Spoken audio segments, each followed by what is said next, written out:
केले जातील। चला शेवटचा प्रश्न अब्दुल सत्तार। प्रश्न असा आहे का ज्या ज्या ठिकाणी वन विभागाच्या डोंगराळ भाग आहे, ज्या ज्या ठिकाणी अशा परिस्थितीमध्ये MREGSच्या माध्यमातून आपण कमीत कमी आपली बॉर्डर आणि शेतीच्या याच्यामध्ये एखादी चर करू शकता का?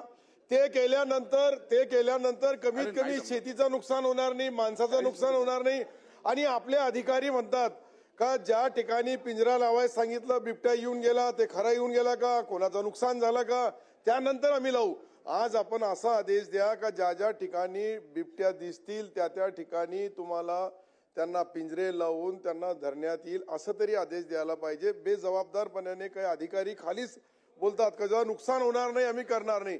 या दोन गोष्टीकडे आपण लक्ष दिलं अध्यक्ष महोदय, तर मला वाटतं का MREGS मध्ये पैसा आहे आणि MREGSच्या माध्यमातून वन विभागाची जमीन आणि प्रायव्हेट जमीन याच्यामध्ये एक चर केलेली तर तो तिकडे येणार नाही आणि एक बांधासारखा राहील, थोडाफार तरी संरक्षण मिळू शकतो शेतकऱ्याला, इतकी नम्र विनंती।